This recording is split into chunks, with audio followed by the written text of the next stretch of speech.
Welcome to Well Good Movies, the podcast for film fans by film fans. Every episode we look at films old and new to choose what should be preserved for all time in our movie vault. With lively topics, big questions and crazy challenges to entertain us and our guests, we always look to have fun by giving you the topics worth discussing and the movies worth watching. Even if there are some duds along the way. But don't just take my word for it. Here's a preview of what to expect in today's episode. We're all going to say hello now to, hi, future David. I hope you enjoy the future. Hope Craig's not too harsh on Tim Burton. So, we're going to speak to our future selves. Craig, you got any messages for future Craig? Don't do it. There's so much to live for. Laura. Why haven't you watched Gremlins before, you fool? All right, Mr. DeMille, I'm ready for my close-up. Are you not entertained? I am your father. Great Scott! Here's Johnny. I'll be back. It's not the car, it's a silly movie boy. Well, good movies. Hello. Welcome to Well Good Movies, the podcast that gives you the topics worth discussing and the movies worth watching. I'm your host, David Osger, and as always, I'm joined by our very own jolly old Saint Nick, Craig MacDonald. Oh. I don't know what that quite implies when it hasn't got the rest of it in it, but we'll move on. To be fair, it's not really Christmas yet, so as far as I'm concerned, the closer to Christmas we get, the more hoes I'll add. Not ever a sentence I thought I'd ever say in any other context, but... The more hoes come into Craig's life, the closer it gets to December 25th. Keep that in mind in January, guys. Craig, we often joke about how you stay away from Christmas-themed episodes and content. So does that mean now that we're in December that you have finally broken the seal on some Christmas specials and some movies that you've been meaning to watch, or... Yeah, so I can happily say for everybody who is interested for whatever reason in your lives that the official ban on me watching anything Christmas related is officially over. Woohoo! So one thing that I started watching about 18 months ago, but never carried on finishing because there was a Christmas special in between season 1 and season 2, and I was just like, oh well, I need to see the Christmas special to know what's going on. Is Man Down, so I'll probably start watching that again now. That, or also I may revisit some old like Vicar of Dibley, because obviously they've got their lockdown special coming up over the festive season. Like, I assume you're just going to be watching the Star Wars Christmas special over and over again, David. Well, not like the old holiday special. I think that's quite hard to find, but I watched the Lego one. I wasn't too impressed by that, but yeah, for me, it's a lot of like Christmas films that I've had on the list for many years. I still, to this day, have not watched Arthur Christmas, and every Christmas I'm like, I'm going to watch that one, because I know everyone always goes on about it's underrated. So this year, I'm going to watch Arthur Christmas. Claws as well. I didn't get a chance to watch that last year on Netflix. And Mary Poppins Returns, even though that's not like quite a Christmassy film, I know it came out around Christmas, and Mary Poppins is often associated with Christmas, so I might do a double feature of those. Why? Why is she associated with Christmas? Just because she's a magical figure coming from the sky with a large bag? It's just one of those films that's always on BBC One at like 12 o'clock on Christmas Day, isn't it? I always remember like, yeah, it's just on at Christmas. Yes, so is Shrek. Yeah. So I kind of consider Shrek a Christmassy film as well. If it's on at Christmas, it's Christmassy to me. That's where the least Christmassy film. You've got issues. If Craig went down my line of thought, like, he would have so many things he couldn't watch throughout the year. But anyway, speaking of Christmas, we are joined today by a previous guest who has often been associated with Christmas on this podcast. They last appeared on last year's Christmas special, which seems like eons ago now. So we are very glad to have back on Laura Leyshon. Hello. Hello, thank you for having me back. It's a pleasure. Oh yeah, well, it's a pleasure to have you back, Laura. Like I said, we've been eager to have you back on the show. Like I said, you're one of our oldest guests in terms of being on the podcast, not actual age. I think that was won by possibly one of our previous guests, actually, the other day. No shade on them. So yeah, talking about Christmas, I remember when lockdown started, seeing on social media. I think you were a pioneer in this, Laura. I think you were one of the early people to actually say, let's decorate for Christmas early because of lockdown. Like, were you saying that in like April or something like that? Oh gosh, yeah. I think you must have been like the first week of lockdown, and I kind of said, just treat it like Christmas. You know, put your decorations up, eat all the food, drink all the drink. Like, nobody's gonna wear your pajamas every day. It's just Christmas. But I think I said that in the thing of, this is only going to be for like 3 weeks, and it turned out to be like the rest of the year and probably next year as well.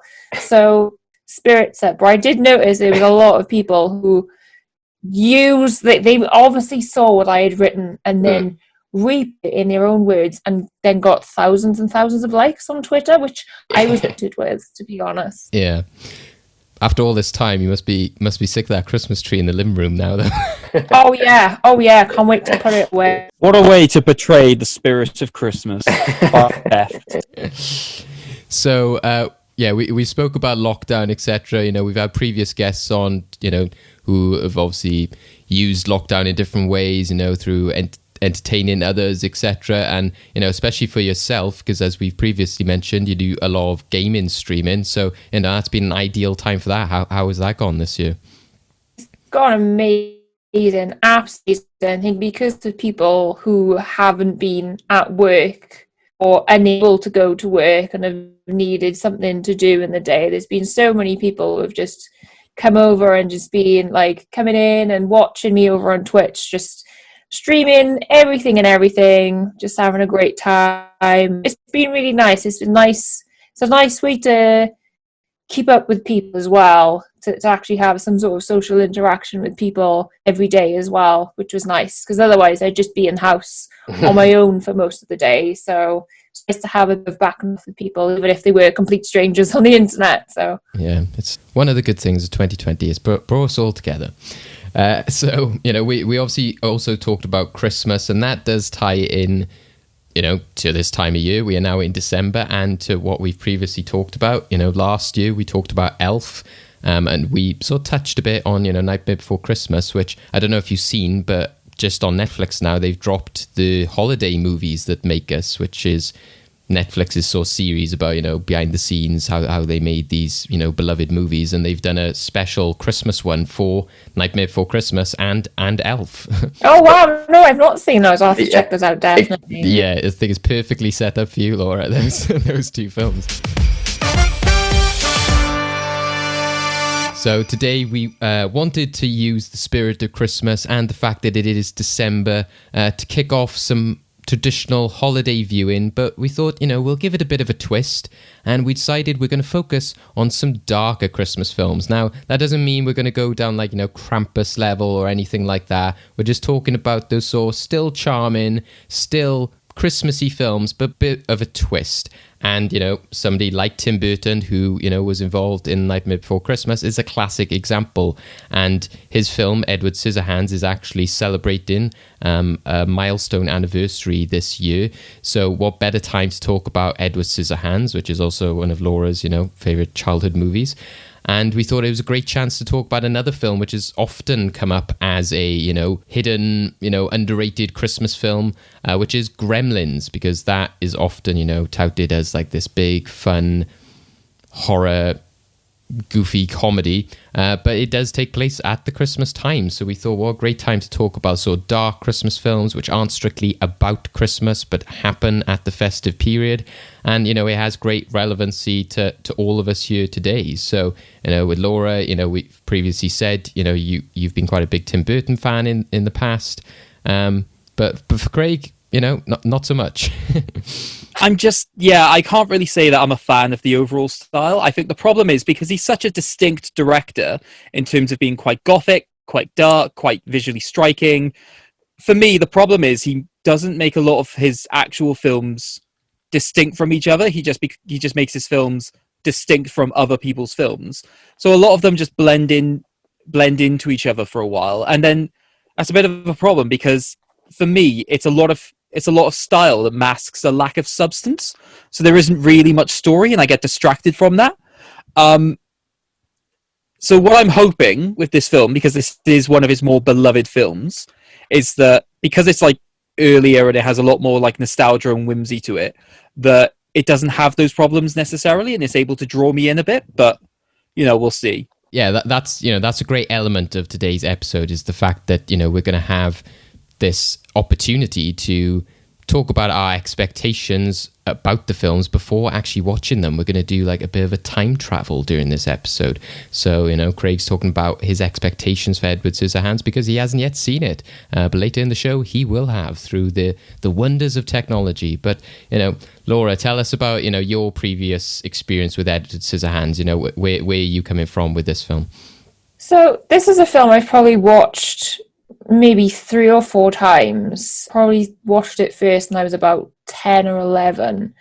But I don't think I've watched it for a good number of years. It's got to be coming up for 10 years since I've watched this film. It's been a long, long time. Wow. I've seen it in bits in that time, but I haven't watched it in its entirety for a very long time. So I'm looking forward to watching it again. I think part of the reason why I haven't watched it is 1, it wasn't in my house, and 2, my sister had to scour the house for it, for the DVD. It's like, where?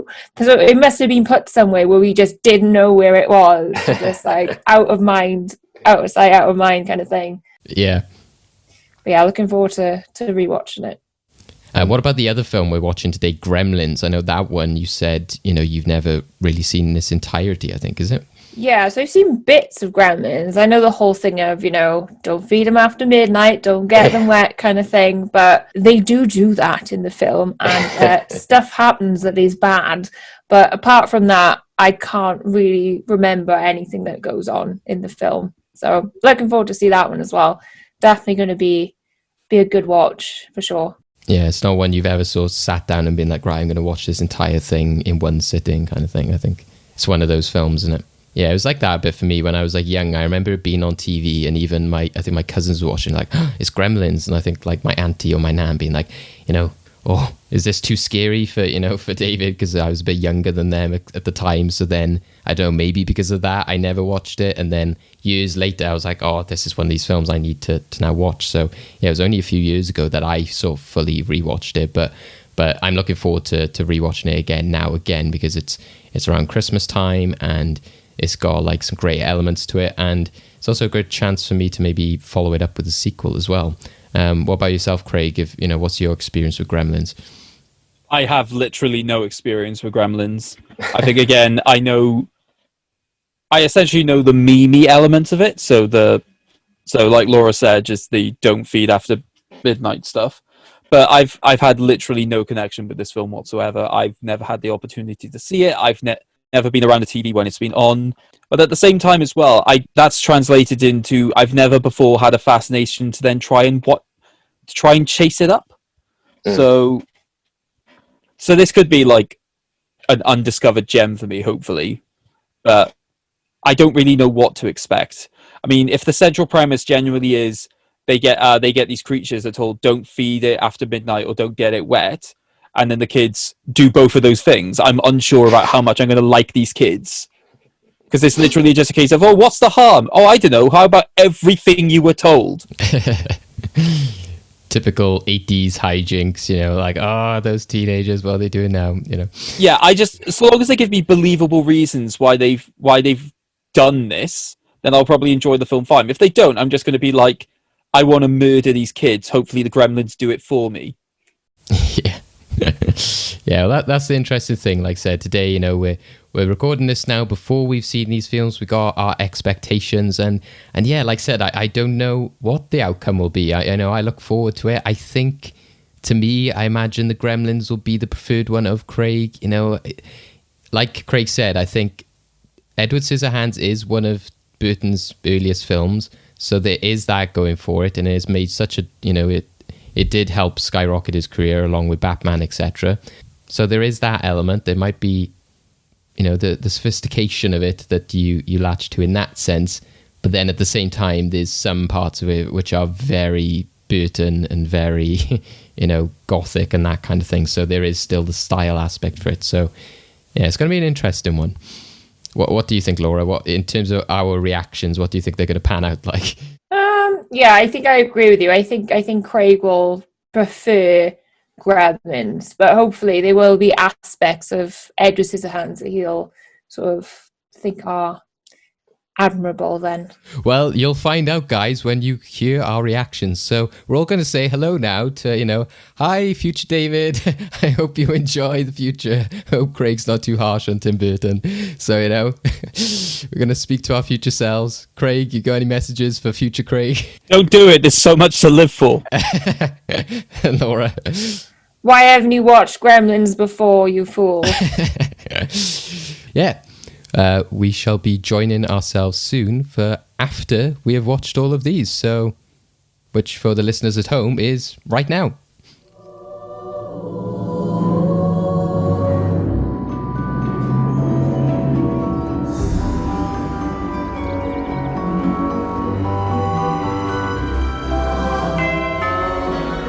Avon calling. Ooh, this is some huge house, isn't it? Hello? Why are you hiding back there? You don't have to hide from me. I'm as harmless as cherry pie. Those are your hands? Those are your hands. I think you should just come home with me. Joyce, I just saw this strange guy driving with Peg.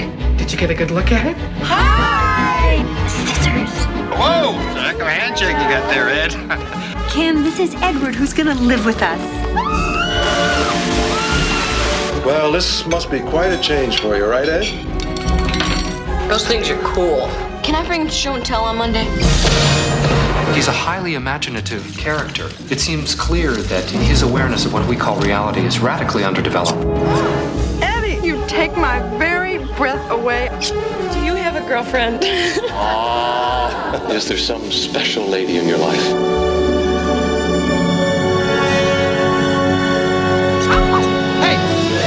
Doctor, you skewered Kim. Just a scratch. The power of Satan is in him. I can feel it. Drop your weapons! All along, I felt in my gut there was something wrong with him. From Tim Burton comes the most incredible tale of a most unusual character.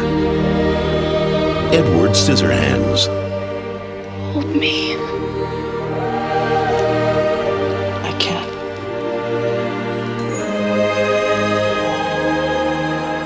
Yes, so we are back after watching Edward Scissorhands and Gremlins.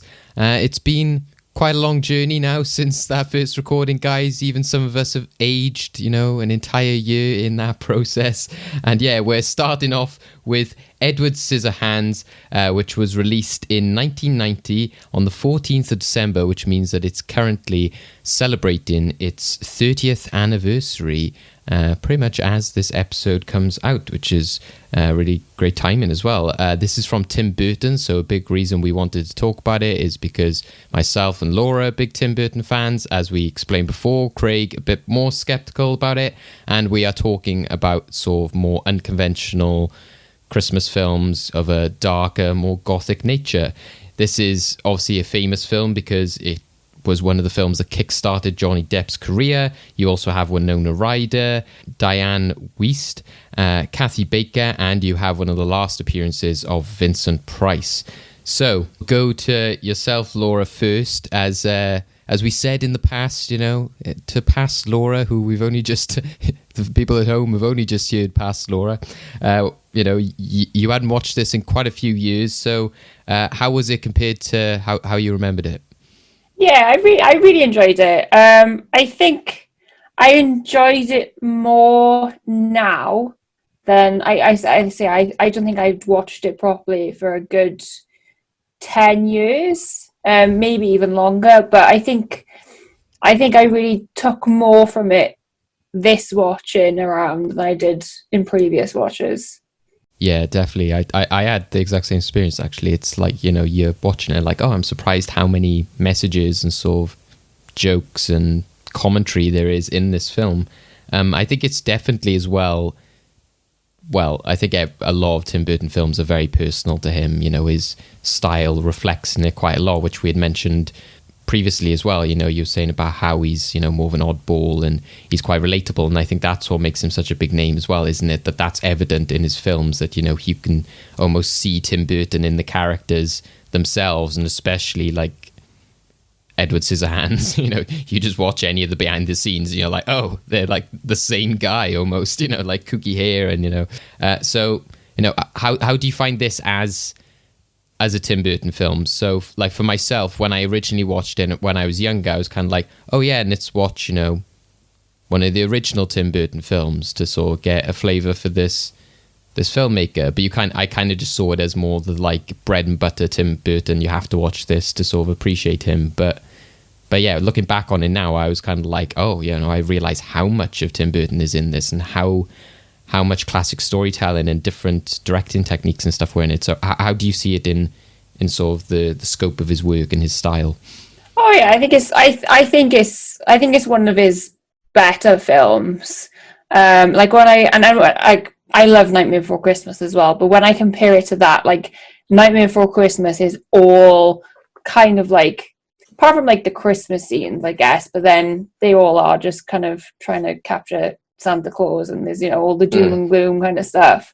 But this one is so set, you know, it's set in this idyllic little cul-de-sac where all the houses are perfect, and, you know, they're all different pretty colours and stuff. And then you've got Edward, who's just like the complete opposite of it all, which sort of just makes it even more like creepy that this guy is just in this town, because he sticks out like a sore thumb.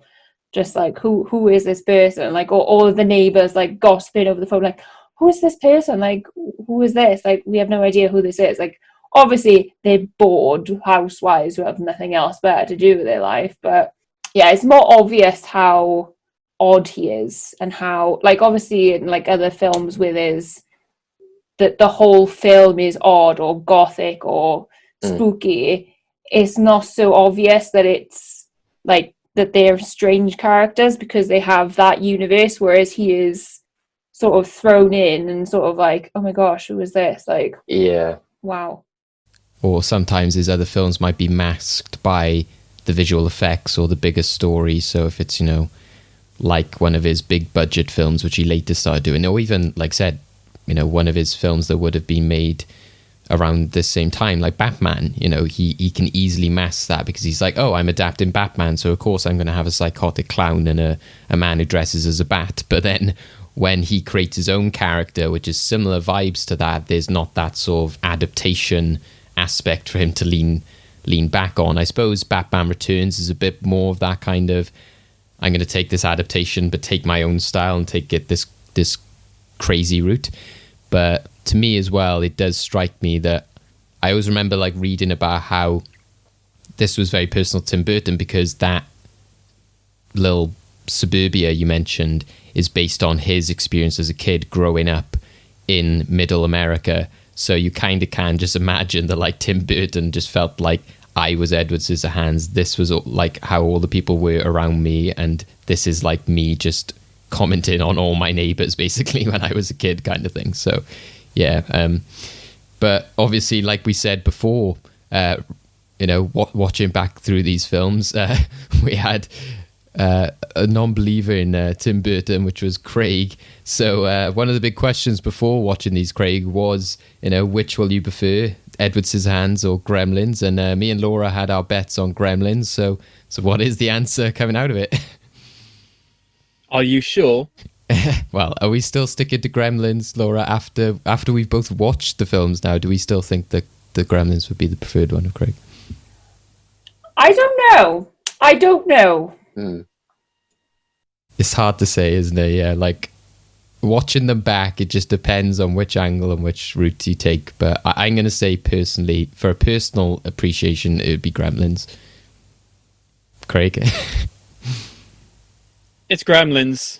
I'm sorry, this film didn't do anything for me. First of all, we brought this film in because of the idea of the associations with Christmas, and I remembered the one scene that I saw had snow in it. Turns out I saw one of the only scenes in this film with snow in it.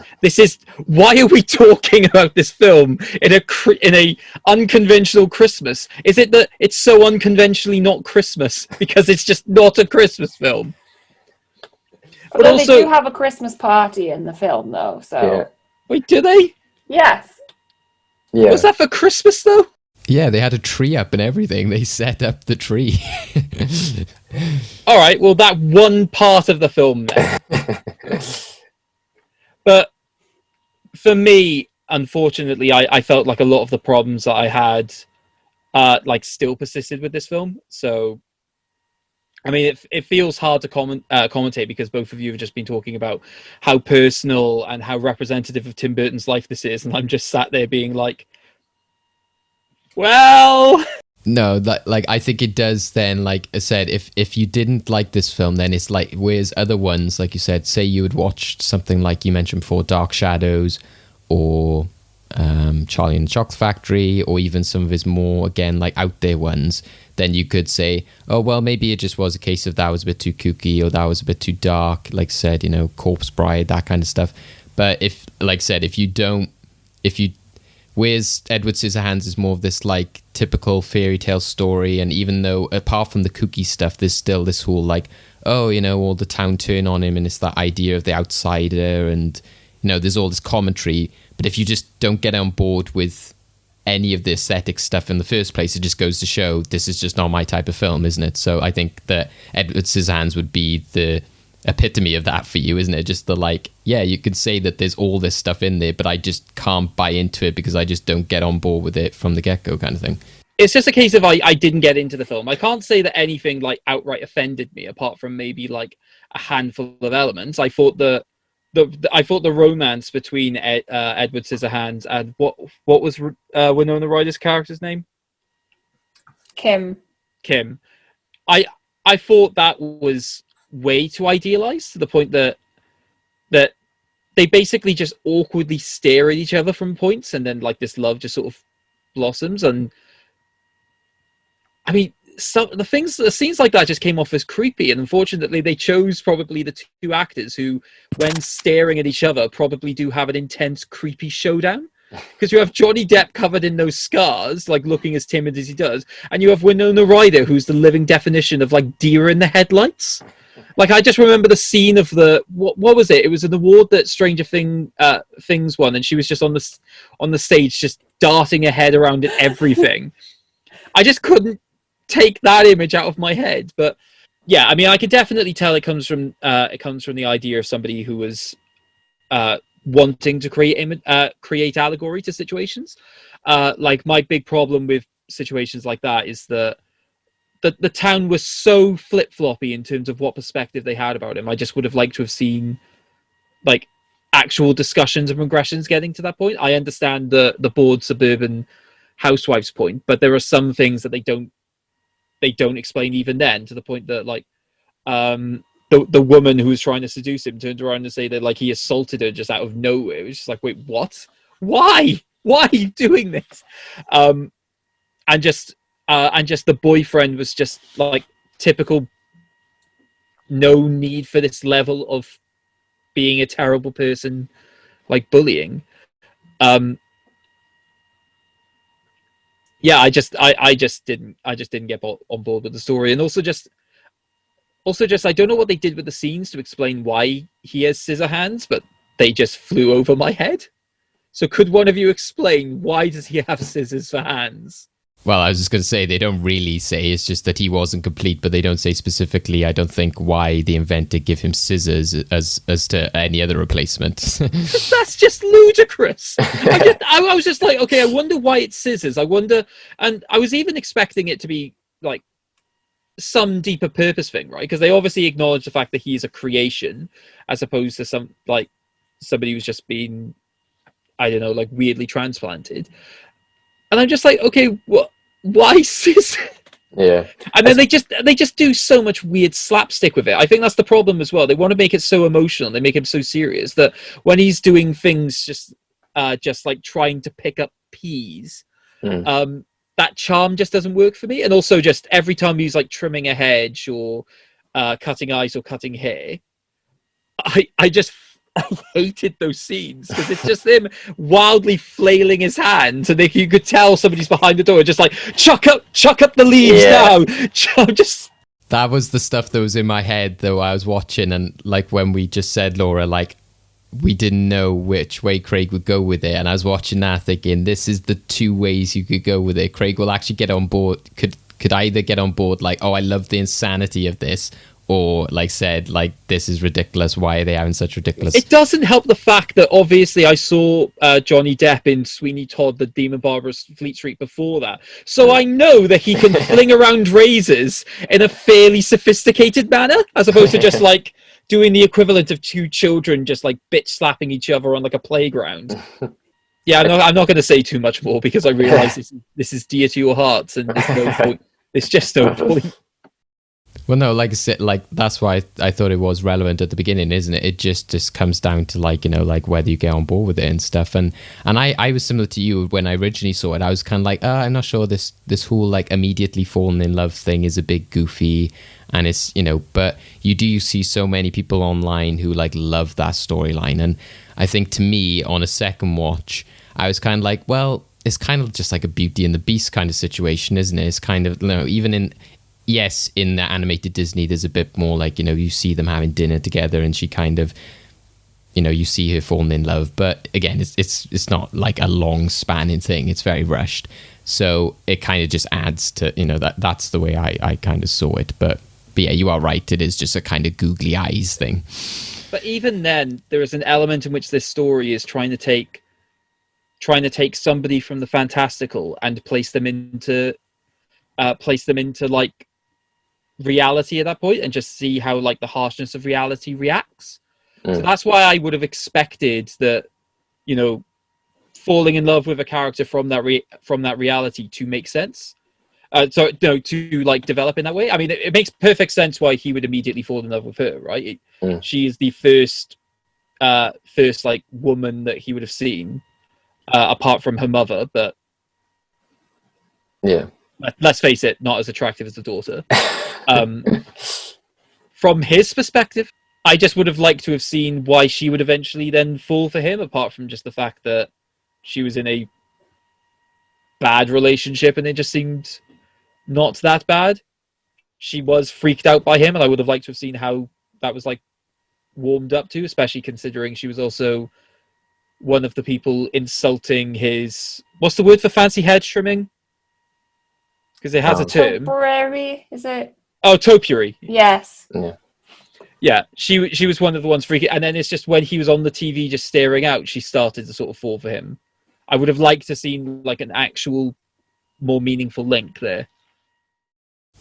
Yeah, I think, again, I don't know what like Laura's stance on is, but I think for me the link I saw was more that she was kind of seeing, I didn't see it as a kind of like, oh, I love this person specifically. It was kind of like she was trying to connect to this, like she started to realize how she felt bad for him, and she felt the, like, you know, the outsider thing. So she kind of related and sympathized to him. So it was almost kind of like a lost youth kind of like, again, because the way the town was reacting, the more she grew stronger to him. So again, even at the end when she said like, I love you, I was kind of like, I don't know if you fully mean that. It almost seemed as if she was saying it to kind of please him in some ways. She's telling stories about him to her grandchildren, for God's sake. Yeah, no, but what I mean, again, it still comes down to that teenage romance kind of thing, isn't it? Like a non-serious kind of like, you know, oh, you know, love at first sight kind of thing. So it's an idealized version in her head. So that's what I'm saying, is that she sort of like has latched herself to it as an idealized love, which is kind of like, is because she has obviously these insecurities, and she doesn't like the fact that she's like getting dragged into this darker world in which she's got her boyfriend and all her neighbors are all kind of like, this is the way things got to be. Like that dinner scene where she says, you know, oh, I think it's really nice if Ed would give the bag of money to the loved ones, and, you know, everyone else, you know, they're like, but that's not, you know, what is right. And she's, you know, so that's where she differs to everyone else. So I kind of, she sort of relates to that. I mean, I hope you're wrong, because if you're right, that's really horrible for Edward. Like, I I do like Edward as a character, insofar as I do just pity him. He doesn't have all that much of a character apart from just being incredibly sympathetic and kind. So yeah, I don't want that to be true. I want like there to be an actual thing. So yeah, again, I'm not saying it's like it's not there at all. I'm just saying that like it's the difference between a teenage love and an adult love. That's all I'm saying. So I'm not saying her feelings don't exist, but Laura, what's your take on it? Yeah, kind of, well, bit of both really. I think maybe because, I mean, she's with this, I can't remember what her boyfriend's name is. I don't remember names of people if I don't like them, so I don't know his name. Yeah. Conventional jock, angry jock. Yes. But I don't know, I think it's like, I think you touched upon it a little bit, David, the sort of, she was with this guy who was, not a nice person, to put it mildly. I think she just had, somebody else in her life that she sort of like, I think if she didn't have Edward to sort of show her like, you should be, with someone who's, nice and kind and, is a nice human, well, he's not a human being, but a nice person then she sort of looked at Edward and thought, this is what I should be having, not this person, which is just wanting to make everyone else's life miserable. He doesn't care about anyone else. All he cares about is himself. He's up for burglaring his own father's house to just get a payout of money so they can buy a van. So, and then, Edward's just so like, oh, I'll do, Edward was, doing all the gardening for people for free and all that kind of stuff. And I think it just made her realize like, do you know what, that's actually a lot of a much better person than this person that I'm with at the moment. So maybe this person is, a better option for me. I do also love, like, said, the technical stuff in this film. I love, like, the way it shows, like, that shot where all the husbands go to work and all the cars kind of come out like almost like a little model, like toy cars, and they all drive off at the same time. And then all the women, they go into the house at the same time when the husbands arrive. And I know Craig mentioned earlier about, like, that whether there was that progression between the town turning on him, but I thought that was quite realistic. The fact that she seduced him, he walked away from her, so she was instantly like, you know what, I'm going to turn the entire town on you straight away. And so the fact that woman then, I thought of it in my head like Chinese whispers, isn't it? You say, oh, he forced himself on me, and then that one woman on the phone goes, he practically raped her, and then the next person could say he raped her. That is what happens in life, isn't it? People just take, like she said, practically raped. Somebody just takes raped away from that, and then it just turns into that scenario. So that's why I kind of bought into that. It was just the entire gossipy nature. She didn't like that he turned her down, so she just instantly turned on him. And he was just the big fad in town, like, oh, let's all get our hair done with him. Let's all do this. It's, it's that kind of aspect. Yeah, I just wish we'd actually seen that properly instead of it just being overheard. Yeah, no, that's fair enough. And like we said, the Christmas aspect of it, me and Laura saw the Christmas tree, but Craig missed the entire party on that one. He was out at the time; he wasn't invited. But I think, it was released this December, so we can't argue with film studios there as well. But the posters are often the snowy landscape and that kind of stuff. So that scene wound me up, by the way. Like, I understand. I thought it was a really nice scene what he was doing with the ice sculpture, even if I found like the way in which the ice would be coming off to be not realistic. But then the fact that she instantly just goes to dancing in it, I was just like, what are you doing? Yeah. And again, it's never even established as a character that would be something that they would do. The fact that it was only until we hear us talking to like a granddaughter, whatever, about it hadn't snowed before then, that there was any relevance to her wanting to do that. And I was just like, just doing that up front just seemed really weird. Yeah. Like I said before as well, I think that's the Christmassy aspect to me as well, is the idea of telling the story, and the fact that she says it never snowed before, so it gives the impression that it is Christmas when she's telling the story, and it's obviously Christmas when she's finished the story. Like you said, it's not purely like, oh, this is a Christmas film. It's just one of those films that you kind of like, has that Christmassy vibe about it, has elements of it, but is not strictly about Christmas, which I think is the same for the other film we're going to talk about, but like I said, it is purely set at Christmas kind of thing. So that is the big difference, to be fair. Any other thoughts on it? Like, Laura, what Craig was saying there about like the dancing in the snow and stuff, it is very much down to whether you get on board with the theatrics of it, isn't it? Like the Danny Elfman score is like going for it at certain times, when she's walking up that castle at the beginning with, when she's done her failed Avon stuff, and like the Danny Elfman score is really like, overwhelming at that point.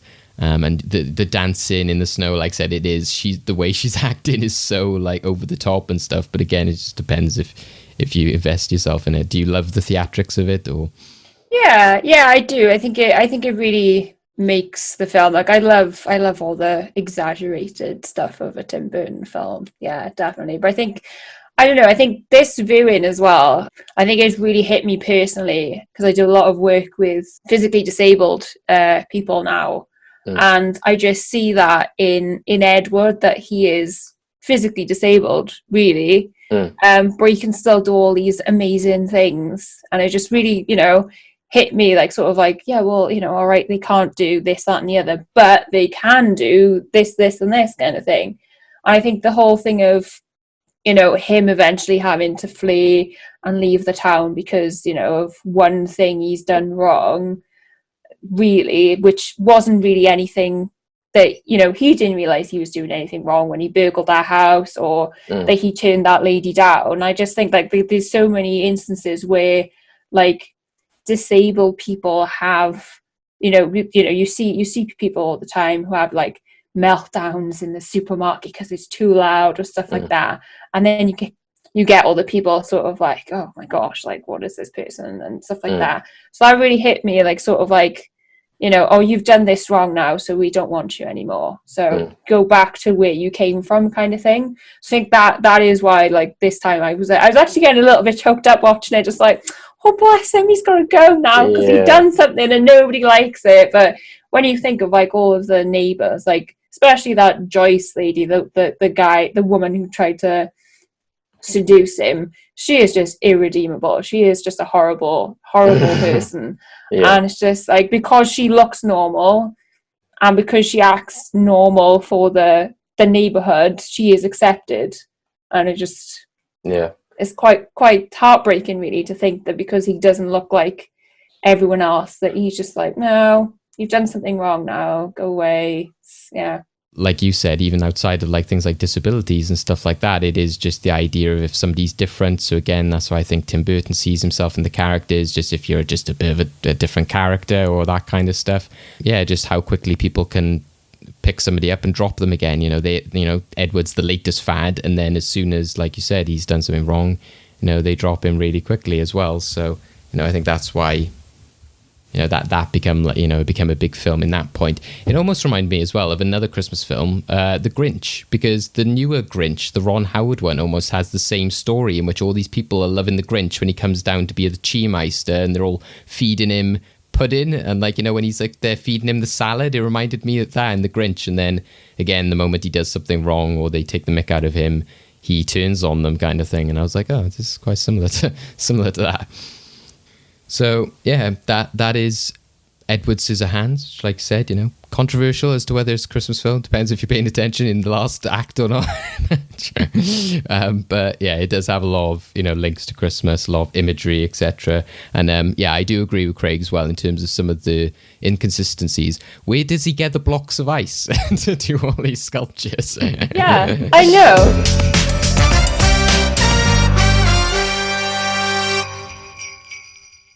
Steven Spielberg presents Gremlins.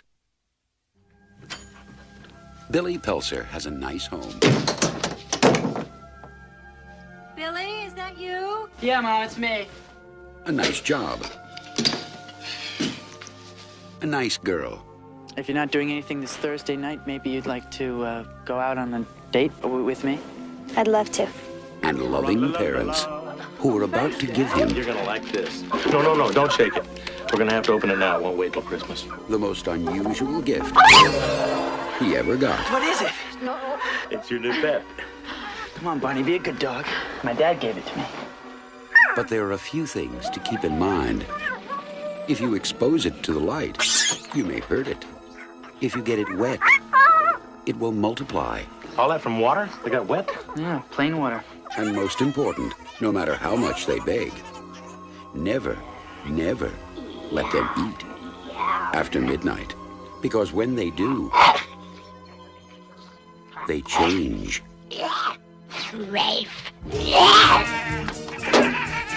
They become clever, mischievous, What's going on here? and dangerous. Gremlins, huh? Little monsters. Right. Hundreds of them. Well, I don't know, maybe thousands. They've been here too. Billy, what are these things? Where do they come from? Look, I know it sounds crazy, I know. But in a few hours, you're gonna have a major disaster on your hands.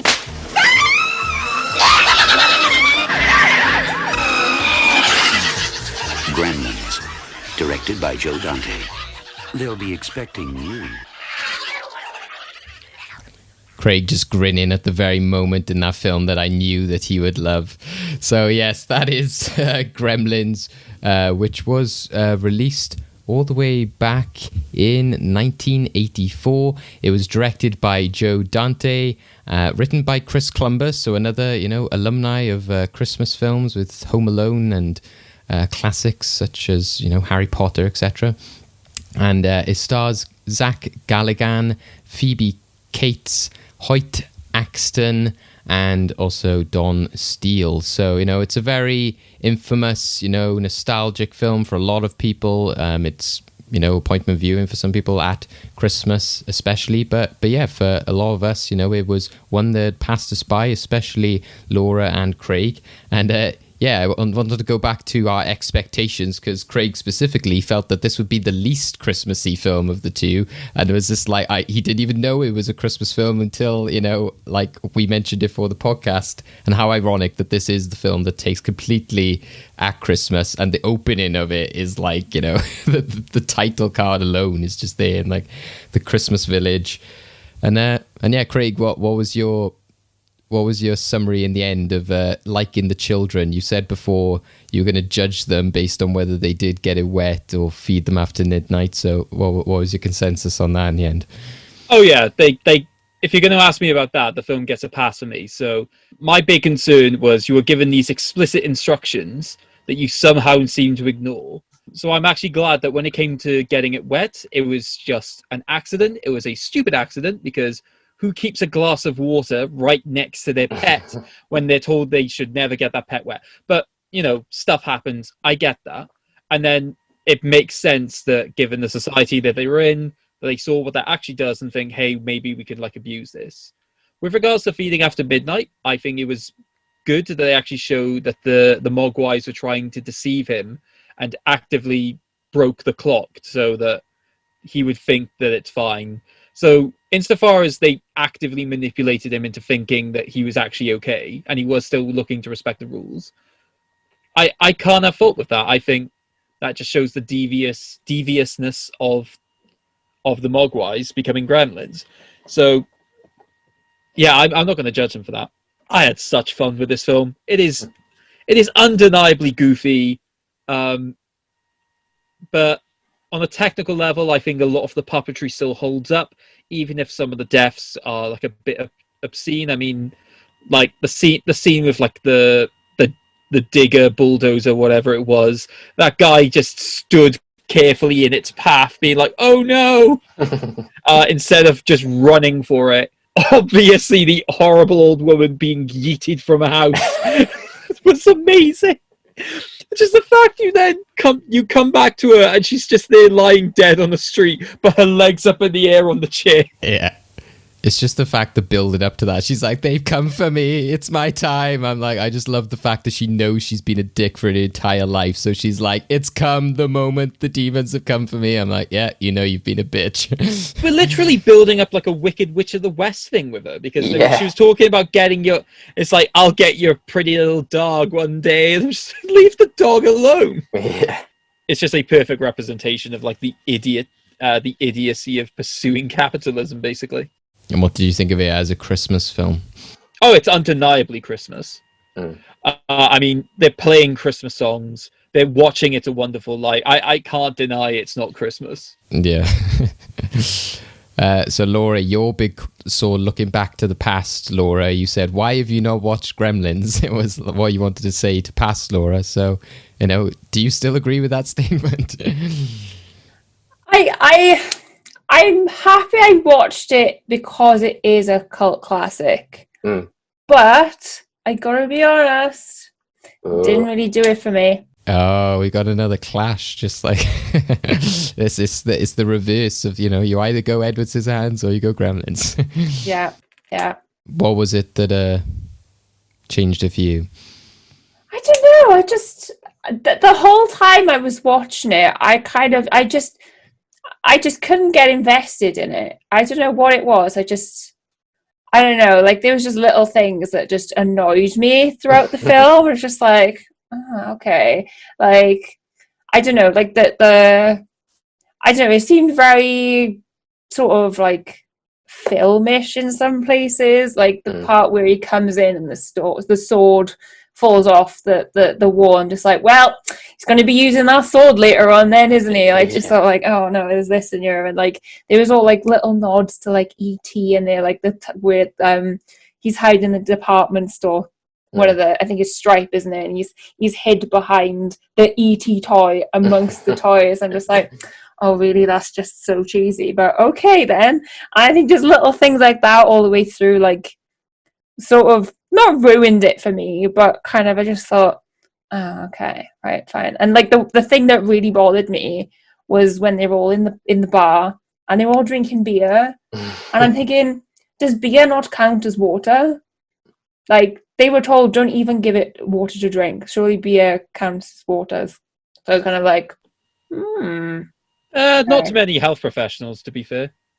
No, that's true, but it does still contain water, so I was kind of like.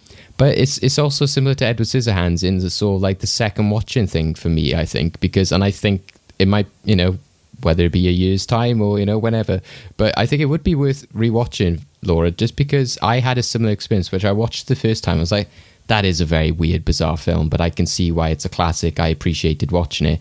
But again, on the second watch, I was kind of like, right, I get it a bit more now. It's like, it's so satirical, especially because that trailer kind of made out even more, where they said, this kid who lives in a typical family home, and the sword drops down as he enters, as if it's like, oh, it's not a typical family home, it's fallen apart, and his dad's this bad inventor, and everything everything in their house is this bad invention. And you kind of expect them to live this idyllic American life, but then, like I said, he literally walks into his mum being like strangled almost by a Christmas tree, but it's like a gremlin inside a Christmas tree. But yeah, there's so many, like the scene with the cinema. I was watching it because it's Snow White. I was like, is this even like a commentary on, like, even more relevant now about like consumerism, as if they're like, Disney films, that's all you get these days. And then the fact that all the gremlins are getting like loving Snow White and they're all like charging at them afterwards. I was like, yeah, this definitely seems to be going down the route of like, we know what we're doing. We're being stupid and goofy, and we're like, so again, like where Craig said earlier, where the guy was in front of the snow plow, it's almost as if they're doing that on purpose because it's a satire of that kind of genre. But I know with the second one, it's, they go even more down that goofy humor and that kind of stuff. So again, it depends how much you buy into that and enjoy it as well, isn't it? Yeah, I gotta say though, I did enjoy the kitchen scene with his mum killing all the gremlins. That was a good scene. I did enjoy that. And the blowing it up in the microwave. I'm just like, if there's ever a zombie apocalypse, I want this lady on my team. Like, she is badass. This is the one. The fact that she basically turned into a knight with a sword and shield, I just love that look. She's just there with this tray and a knife. But she was just one of the most proactive women I've ever seen in film. Most people are just like, oh, women damsels in distress. I'm just going to show her others. Like, that's my champion. Go for it. She literally says, like, get out of my kitchen, doesn't she? As if, like, she has this nice, like, neat, clean kitchen. She's making cookies, and then they come in and, like, cause havoc. She's like, don't mess with my kitchen, kind of thing. I will use my kitchen utensils to kill you because I know how this kitchen operates. But But they almost do it as well with the girlfriend, don't they? With that like tragic backstory as well. Like my dad died, like coming down the chimney and everything. And again, the first time I watched that, I was like, what the hell is this? But again, the second time, I was like, they must be doing it on purpose. This has got to be like a... That scene, I had a mixture of just laughing and going, this is ridiculously dark. Yeah. Something that Billy never then acknowledges, and then later in the film just turns around and kisses her as the big climax. I will say Edward Scissorhands definitely had the better romance of the two films, because that was literally just, can I take you out on a date sometime? Sure. This is how my father tragically broke his neck by trying to imitate Santa Claus. And the fact she added in the line, and this is my favourite line of the film, that's when I discovered there was no Santa Claus. Like, what the hell? Ridiculously savage. That is the moment in which they're like, darkness stepped up. And it kind of, you were saying about Nightmare Before Christmas earlier, isn't it? It's kind of on that same level. So how did you feel about that, Laura? It's that idea of, oh, let's take this happy, jolly time of year and go psycho with it and have it be this horrific, time of year, like that aspect of it was really fun. Fun. But like Craig said with the traumatic storytelling of her dad dying, I was just like, that's a bit too, that is real life. Can we not put that in? Like the line where she says something like, oh, Christmas Day, some people are opening presents and other people are opening their wrists. And I was just like, whoa, now is that absolutely necessary to put in the film? Like, whoa, now this I was not expecting that. I thought this was going to be, as is it, it's a horror comedy, not a, think about your life kind of film. Do you know what I mean? She literally like is giving him stats about like, what happens at that time of year. She was like, oh, more people like, commit suicide this time. And you're like, oh God, but yeah. I mean, I respected it for that. I was just going to be like, okay, you're really going to go down this aspect of let's not just totally glamorize Christmas like this. Okay, fine. I understand that people are not necessarily going to like this and appreciate this, but screw it. I have a dark sense of humor. Let's just go for the ride. It's also the fact that it depends on how much you get on board with the tension and build up. So when I watched that trailer, that's why I was interested in with the trailer. I was like, I wonder if the trailer shows the Gremlins, because they spend so long building it up, doesn't it? So there's that scene with the scientist and he's like got the Snickers and he's trying to lure him out. And they spend so long, like you don't see the Gremlins until literally they start attacking the kid. So they they show him like the hole in the wall. They show, like him biting the hand off, but you don't see what's underneath. I was like, well, they better not show them in the trailer then, because that would ruin this entire half of this film.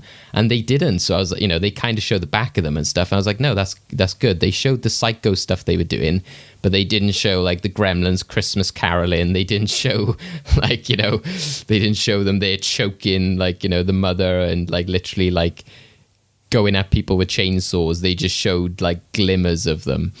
I will say the final confrontation with Spike was just a bit too stupid for me. He has a chainsaw versus a kid with a wooden baseball bat. He should not have been fighting him for like as long as he was. It should literally have just been.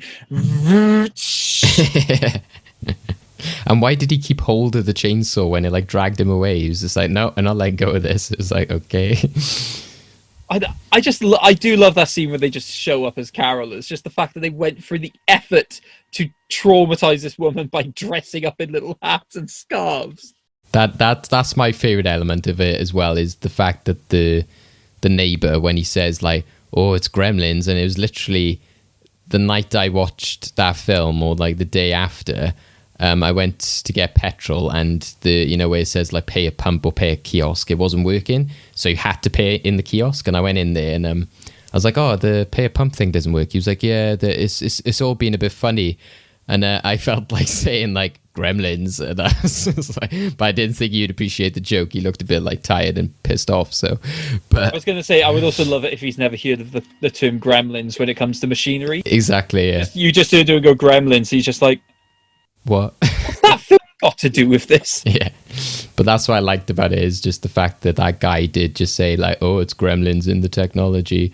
And then just the entire film just plays off that. And like that guy does say like, oh my God, it's the Gremlins. And it literally is the Gremlins. Like, yeah. Did they ever actually officially refer to them as Gremlins? not apart from when he's saying like Gremlins.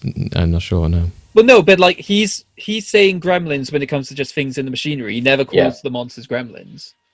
No, that's what I mean. I don't know if... Yeah. No, so it's a nice subtle way of doing it. Yeah.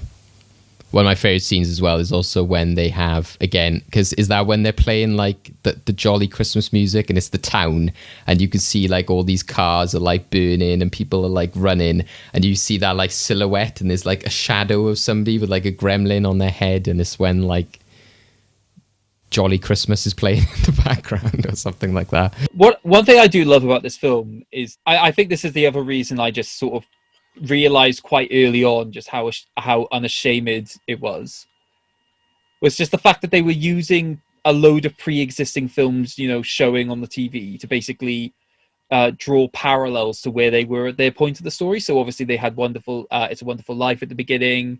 Then it was, I can't remember what film it was, but it was the one with like the alien pods, and that's around when the Gremlins.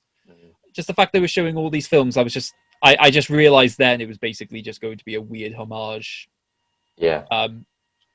To like these story aspects, and then just having fun with it. Yeah, and like Laura said, you know, you got the E.T. stuffed toy and all that later on.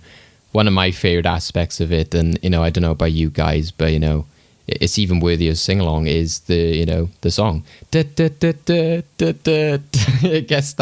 gets in my head, and the reason it popped into my head not long ago was I think I was playing something on like Spotify. You know, it can automatically play like similar songs afterwards, and that came on out of nowhere, and I was like, oh, what's this? And I was like, looked at it, I was like, oh, it's Gremlins. But it's been in my head ever since, and it's such a like weird, crazy but catchy tune.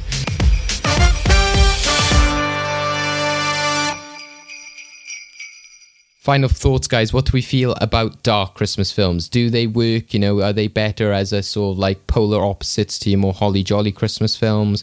Can they be watched at other times of the year? What do you think?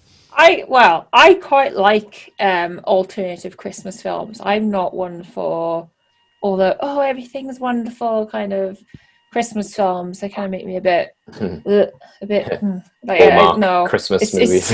It's too much. It's too much. Like, say The Holiday. I've never seen it. People say, oh, The Holiday. And it's like, yeah, but it looks like a nice film. No, like not for me. So yeah, it's a nice break. Because sometimes I think Christmas can sometimes be a little bit too, not to sound like, you know, a bit weird, but sometimes Christmas can be a bit too like, oh, wow, it's Christmas. I love and it's just like, yeah, nobody's like that any time of the year, even at Christmas. Can we lower the whole jolliness of it? So yeah.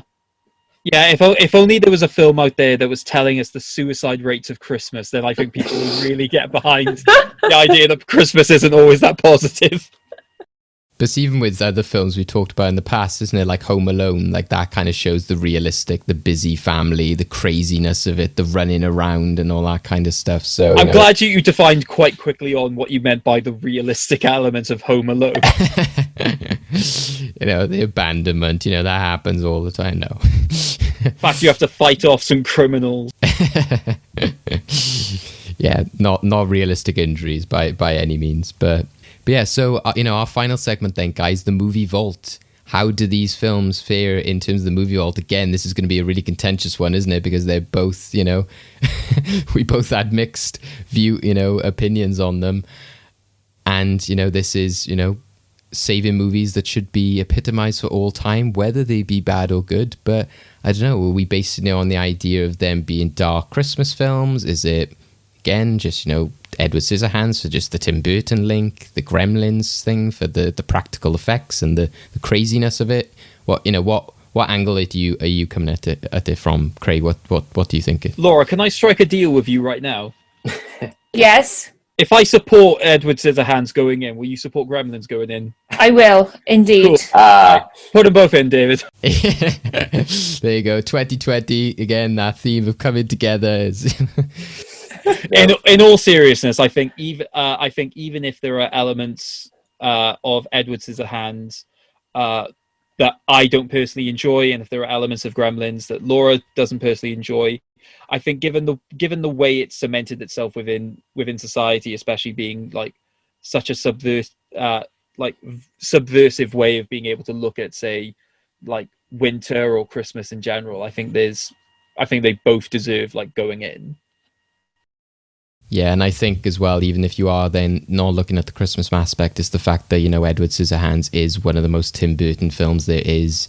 Gremlins was directed by Joe Dante, who's also done like films like Small Soldiers. So again, he's kind of into that idea of like crazy, light-hearted objects or creatures that turn deadly and dark. So there's that aspect as well. So I think they're both products of their time, and they're both like from two filmmakers who've got a distinct style. So I'd say that they should be recommended and viewed for that as well. So I think Gremlins is definitely worth a watch. I'm glad I watched it, even if it was for the thing of, this is a classic film, you need to watch this kind of thing. So yeah, exactly. Okay, well, into the movie vault this week then goes both our films we watched this week, which is Edward Scissorhands and Gremlins. In you go, and let us know at home if you have any dark Christmas films or unconventional ones that you enjoy as well, which you think should go in there. We'll draw the line at films like Shrek and Mary Poppins, as we discussed before, where Craig judged me for seeing those as Christmassy. But, so maybe it does have to have Christmas there in the storyline in some respect, because otherwise, everything under the sun could be considered a Christmas film. Well, yeah, under your logic, every single Oscar film is a Christmas film. Anything that's like aired on BBC One at Christmas is a Christmas film. We're in the endgame now. It's so annoying. This week's endgame, I thought it'd be fun if we looked slightly at the career of Tim Burton, because we talked about him with Edward Scissorhands, and we've got somebody who loves Tim Burton and somebody who is not a big fan of him. So this game will test your abilities in the same way. It'll either be that you love Tim Burton and you know the tropes of him, or you hate Tim Burton and the reason you don't like him, you're going to know whether it's a Tim Burton film or not. So we're going to play a game I've called Bonham or Burton. Now, we all know that Tim Burton was famously married to Helena Bonham Carter, and unfortunately they divorced and parted ways. So Bonham is the divorced, parted way of Tim Burton, and Burton is Tim Burton. So you're going to be listening to the plots of different films. I've taken Tim Burton films and sort of described them in a way that may not make them sound like the exact film they are, or I've taken films that are, maybe related to him, or, have some link to him in some way, but not given any way key plot details, and you have to tell me whether it's a Bonham or a Burton. So again, it doesn't necessarily have to be linked to Burton if it is a Bonham, but there's some link to him in some relevance. So it's a Bonham if it isn't a Tim Burton film, and it's a Burton if it is a Tim Burton film. I'll give a point if you get the film. I'll give a point if you can tell me if it's a Bonham or Burton, and there'll also be bonus points if you can tell me why the relevancy of that film has been chosen. Are we both clear on this? Just to be clear, right? Because I think you explained it like 3 times. If it's a Burton film, we say Burton? Yes, that's the most clear one, isn't it? Let's crack on with Bonham or Burton. So like I said, I'll describe the plot summary of it. So when I say, when you're saying if it's a Bonham or Burton, in order for it to be a Tim Burton film, it has to be directed by Tim Burton. Oh, for God's sake. So other films that may appear here, he might not be involved in them at all, or he might have some relevance, but if he hasn't directed it, it isn't a Burton. So keep that in mind. So, first, Bonham or Burton. A much-loved monarch gets lost on a late-night walk. When he returns, he has a new purpose and lease on life. I'm not sure. I think I'm... So you're going Bonham or Burton? I'm going to go Burton. Okay, Craig, Bonham, or Burton? Can I just say, I think I know the film. The problem is it's tripping me up because I'm trying to remember this exactly. Right. I think the film is Nightmare Before Christmas. Right. Which is obviously presented as Tim Burton's A Nightmare Before Christmas. Mm-hmm. But I don't think he directed it. So I think he just created it, but I don't think he actually directed it. So I'm going to say it's Bonham. And what film did you think it was, Laura? Corpse Bride, maybe? So I could tell you that Craig, in terms of Bonham or Burton, is correct. So that is 1 point to Craig. And then in terms of the film, Laura, Craig, it is The Nightmare Before Christmas. Oh, yeah, because he's the Pumpkin King. Yes. I'm going to be rubbish at this, guys. Tim Burton wrote the original story and the characters of Nightmare Before Christmas, but it was actually directed by Henry Selick, which often says he's from the same neighborhood as Tim, but he's not, the same guy. Watch those be the only points I get during this. Next. A growing nation of warriors and their families are led by their leader, Caesar, as war comes to their doorstep. So, Craig, Bonham or Burton? I feel like you're tripping me up here. But I've got to go with my gut. I think it's a Bonham. I think it's Dawn of the Planet of the Apes. Laura? I've got Planet of the Apes, but that's a Tim Burton film. So Craig's gone for Dawn of the Planet of the Apes as a Bonham, and you've gone for Planet of the Apes as a Burton. Yes. I could tell you, Laura. Oh no! Yeah. Craig. Yeah, you fell for the trap, Laura. So Caesar never actually appears in Planet of the Apes. He's the legacy, so he's only in the prequel trilogy. So yeah, that Rise, was the Dawn and War for the Planet. That was the giveaway.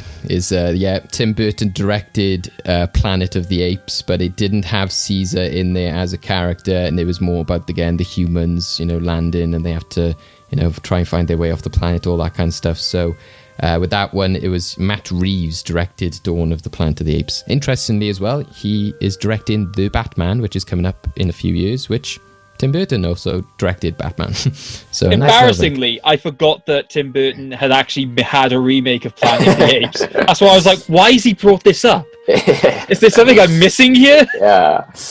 Hang on, does that mean I got a bonus point for the first one because I told you it was Tim Burton's A Nightmare Before Christmas, but he didn't direct it? Go on, give it the point. I've got no chance of winning anyway. Number 3. In a world destroyed by a war between man and machine, a small rag doll holds the key to humanity's salvation. Is it a Bonham or a Burton? Some deep thoughts going on here. See some cogs spinning in minds. We got our answers. Sure. Yeah. Laura? Well, I think the film is 9, but I can't remember if it's a Burton or not. I'm going to say Bonham. Craig? I genuinely had no idea what the film was. I said Burton. So, Craig... Laura, you said it's a Bonham and it's 9. Yes. On both, you are correct. Oh, yeah, it was directed by Shane Acker, and it was produced by Tim Burton, but again, that could just mean he threw some money at it. So, it's often considered a Tim Burton sort of film, but it's not actually directed by him, so 2 points there to Laura. Next one. A young man, troubled by his father's views, travels the world to experiment with his passion after finding his home and father have abandoned him. Is it a Bonham or a Burton? Craig? It's definitely a Burton. It's Charlie and the Chocolate Factory. Laura? I've written Burton, but for some reason I wrote down Big Fish, which is completely wrong. So both of you have said Burton. You're both correct. And then in terms of the film, Craig, it was Charlie and the Chocolate Factory. So, yep, Tim Burton directed Charlie and the Chocolate Factory. And, yeah, can anyone decipher what the plot was like alluding to in that film?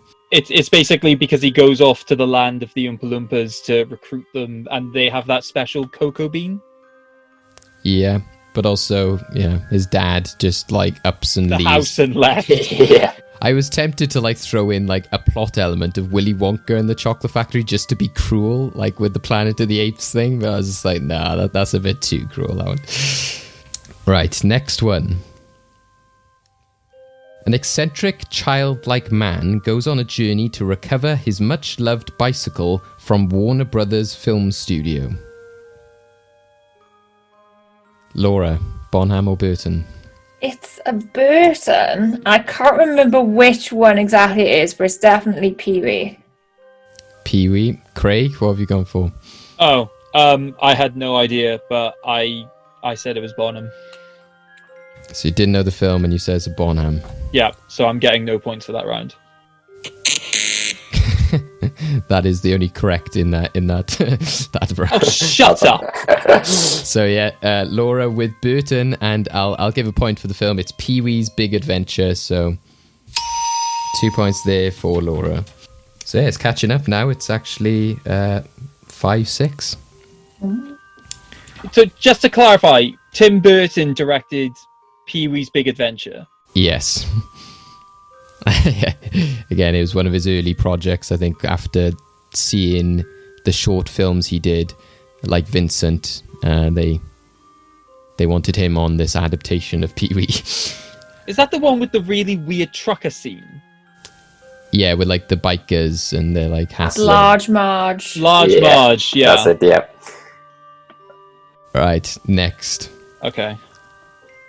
A young man is torn between fulfilling the expectations of his family and following his heart, so makes a deal with a deity of the land of the dead to win over the princess's affections. Oh, we got some serious looks in this one. Bonham or Burton? Craig? I think I can see the film it is. I don't think it's Burton, so I'm saying Bonham, but I can't remember the name of the film. If it turns out it's Corpse Bride, I'm going to be really angry with myself. Laura? I've written down Corpse Bride. Oh, for God's sake. So you've put Burton as well, I assume. Okay, so it comes down to whether it's a Bonham or a Burton. I can tell you, in terms of it being a Burton, it is not a Burton, and it is not Corpse Bride. So Craig is correct. It is a Bonham. So that's 1 point. It's the film which is about like the Day of the Dead, which came like years before Coco. It's like, is it the Book of Life? Yeah, that is that film. But is it that though, David? I can tell you it is the Book of Life. So I'll get Laura. Can you tell me the reason I chose the Book of Life? Because Craig said she got the film now. So. Well, I don't know, just because it's like Day of the Dead creepy stuff. I don't know. Like, I don't know. Was Tim Burton involved with that? I guess. He wasn't involved with it, but like I said, it was produced by Guillermo del Toro, which often gets linked to Tim Burton. And yeah, like I said, it's a very similar plot to Corpse Bride. Has similar sounding aspects to Corpse Bride, but yeah, the aspects of the princess and making a deal with the deity and fulfilling the expectations. Some of that give away that it wasn't quite Corpse Bride. So that was directed by The Book of Life by George R. Gutierrez. So that's. Do you mean Gutierrez? Gutierrez. So 1 point for that for Craig as well. So 2. The next one. The director of several off-kilter and strange films makes a name for himself thanks to his devoted cast and crew of misfits. I get some smirks now. Bonham or Burton? Craig, do you want to go first? No, you can go first. I'm really unsure with my Okay. answer. Laura? I think it's a Burton. I think it's Edward. Craig? It's exactly what I put. I can tell you're both correct. So yeah, it's a Burton. It is Edward. So 2 points each there. I was genuinely afraid because of the Misfits thing. Yeah, no, I'll give a bonus point if anyone can actually say like why I did choose Edward, apart from it being a Tim Burton film, like the relevancy of the description as well. Didn't people basically say that there was a parallel between Tim Burton because a lot of his earlier work was quite unsuccessful, and Edward was known as like a notoriously bad film director, to the point that people would often make links between them, and then he made this film, which is sort of a homage to that idea. What do you think, Laura? Do you have same thoughts? I have no idea. I've absolutely no idea. It's kind of that I'll give Craig that one. It's pretty much because, you know, like I said, it's an off-kilter, strange film, so it is like Tim Burton is, again, like he's doing a film based on his life and career, because he has the same devoted cast, you know, Johnny Depp, etc., Christopher Lee, and he makes strange and bold choices. So yeah, that's the reason I sort of put that in there, because I thought, well, you know, it might sound like a Bonham because it might just be another film about a strange person, but yeah. Okay, so we have 2 left now. In the aftermath of a family tragedy, a young woman is haunted by the ghosts of her past in a haunted house that breathes, bleeds, and remembers. So, we both ready? I've got something. I don't know if it's right. Craig, what have you gone for? I think it's a Bonham. I've gone for Coraline. Okay. Laura? I think it's Monster House. And I think it's a Burton, if I remember correctly. Okay. So, in terms of it being a Bonham or Burton, it is a Burton. Oh, sorry, no, it's a Bonham. Oh. It's a Bonham, which means Craig is correct. But in terms of the film, it is not Monster House, and it is not Coraline. Neither of those are correct. So the film is Crimson Peak. So again, any other guesses as to why I might have chosen that one, or the link relevancy? There's quite a few links to Burton here. Doesn't Helen and Bonaparte Carter play like a big role in that? And it was around the time of their divorce? No. Any other guesses? I've got nothing. So it's directed again by Guillermo del Toro. So there's again the link that they're quite similar directors, quite dark, gothic kind of stuff. It stars Mia Wasikowska, which is Alice from Alice in Wonderland, which is a Tim Burton film. And it also, I thought, sounded maybe like it could be like a kind of Sleepy Hollow kind of vibe in terms of like haunted houses and, you know. These are hilarious. These are hilariously tenuous links for what's meant to be like bonus point material, David. Well, that's why it's bonus point. In that situation, it's just, it starred an actress who has worked for Burton. Well, it was like the next big role she had after Alice in Wonderland, so he did lead to her success, and she was in another dark gothic film. So, but I am actually going to give Laura a bonus point for Monster House, because I know you thought that it was Tim Burton, but Monster House was one of the ones I considered, and it is one that people consider. So just the thought that you thought there could be Monster House, I thought was worthy of recognition. Just because it was one that I did consider putting on the list. But it isn't a Burton, to be clear. Final one. A young boy travels to a home of powerful mutant children, all gifted with supernatural abilities that they must use to fend off sinister enemies. I swear to God, David.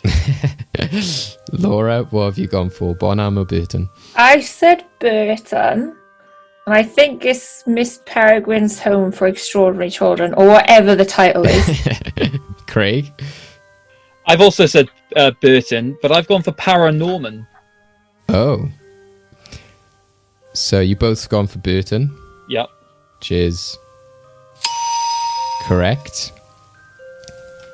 In terms of the film, Paranorman is... No, that is a... what's the studio called now? The stop motion studio, which again was Henry Selick was involved in Coraline and Leica Studio. So yeah, it doesn't have anything to do with Tim Burton, unfortunately. But Miss Peregrine's Home for Peculiar Children is correct. I'll accept Strange Children or whichever one you actually said, but close enough. Yeah, with that one, that wraps up the endgame of Bonham and Burton, and it was a close one, but Craig has won that with 12 points to Laura's 10.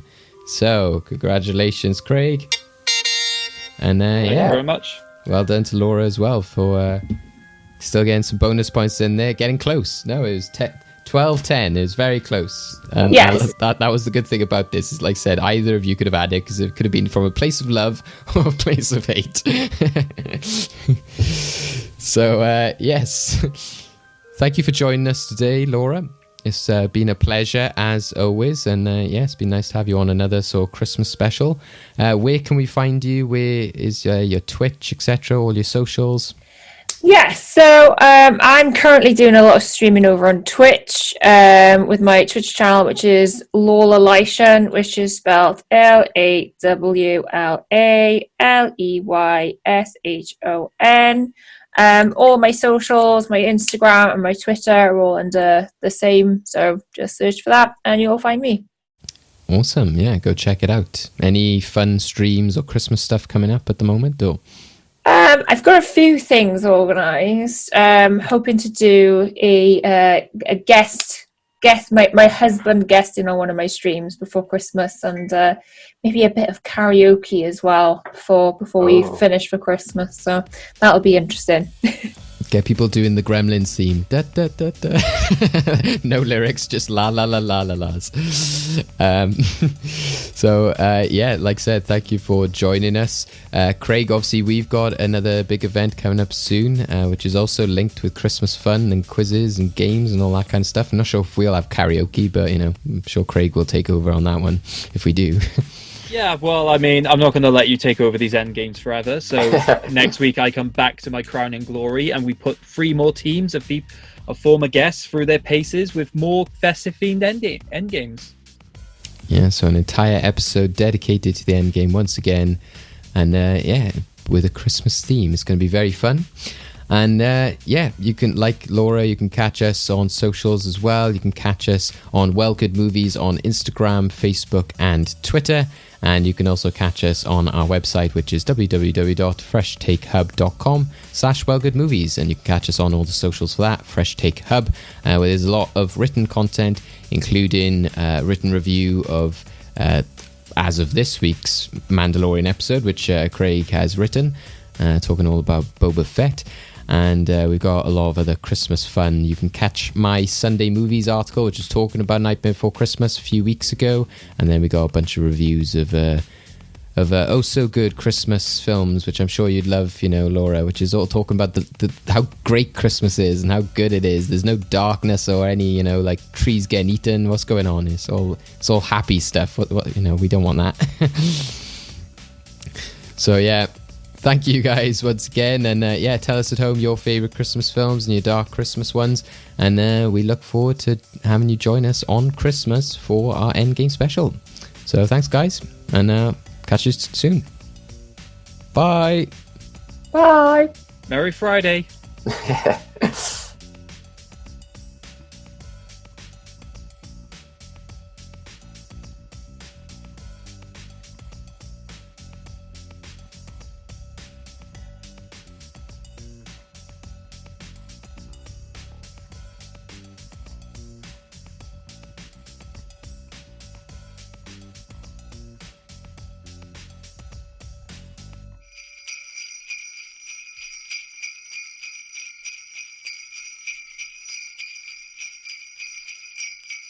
Mm-hmm.